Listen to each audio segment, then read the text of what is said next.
This is your family's first and most important line of defense against Mother Nature. When she strikes, make sure you call the people that I trust, my family and friends at Exterior Home Solutions. Exterior Home Solutions 2-minute drill. Tennessee falls at Arkansas 19-14. Eric, it was an ugly game. Tennessee really had no juice minus the first two drives of the second half. That's when they scored their 2 touchdowns. Yep. Arkansas was befuddling to them with their 3-3-5 defense, and then did just enough with a backup quarterback at the end and a true freshman, Braylon Russell, kind of marching all over the Vols on that last drive. Yeah, and I mean, you continue to put your defense in position, drive after drive in the second half to say, all right, defense, you got to win it for us again. I mean, how many times did they ask the defense to win this football game because the offense was completely ineffective outside of those 2 touchdown drives you're talking about? I mean, you can't expect to win football games in this league, allowing less than 14 points. So just a really, really bad night offensively for Tennessee. I mean, there's no way around it.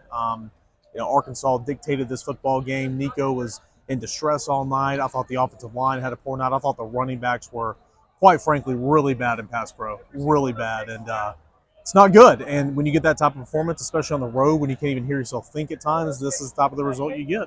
Yeah, Nico struggled. Yeah. The play at the end, I'm sure for Vol fans, it reminded him of Joe Milton 2021 Ole Miss. PSD, man, yeah. Running out of bounds there at the end.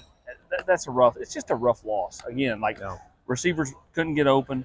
Dylan Sampson did have 140 yards on 20 carries or 22 carries. Yeah, 53 on one play. I mean, it's just everybody except for Texas and the SEC has a loss. Mm-hmm. So you can think about it kind of everybody's on level playing field. Yeah. This is a loss that stings. This is a game you should have won. It's not like you lost to Bama or Georgia. Mm-hmm. No, don't get me wrong. I get it. Bama lost to Vanderbilt today, and no one saw that coming. But it's just still a tough loss to get over when your defense has done enough. They've still not allowed a first-half touchdown through 5 games. Yeah. And you're right on that mindset, but, getting anybody to think like that tonight I get it. is not going to happen. And it's okay. It's understandably so. This is a frustrating loss. But when you look and see what Alabama did, when you saw Georgia lose last week to Alabama, but almost lose to Kentucky, when you saw Vanderbilt take Missouri into double overtime, then see Missouri get its butt whipped today against A&M, Ole Miss, so on and so forth. Exactly right. They said all the right things. What they're playing for is still in front of them.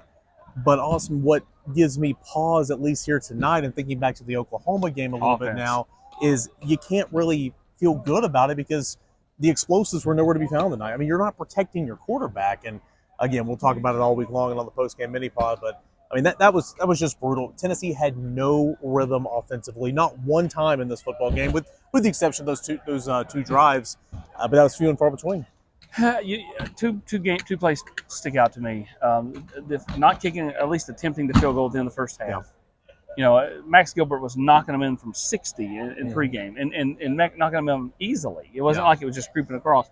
So to not attempt a 55-yarder, I asked Kai about that post game. He said that the wind had changed. There was no wind. I watched. They had a conversation about it. Didn't want to do it. And then Jordan Ross is roughing the punter that ended up giving Arkansas 3 more points. If that wasn't there, it's a different game at that point, right? It's 16-14, and you're kicking a field goal for the win. Yeah, you're exactly right. I don't want to hound on him so much because he's a true freshman. That is a boneheaded play, and he's going to see that in the film room. And I'm sure Eckler got him on the sideline. I'm sure Heupel got him on the sideline. He's going to get it. He's going to learn from it. But that was a really, really bad football play, just like Nico running out of bounds. Those are 2 of the worst football plays that I've seen in quite some time. So it's a learning experience. But you're right, that play sticks out because your defense was off the field. Your defense did its job again.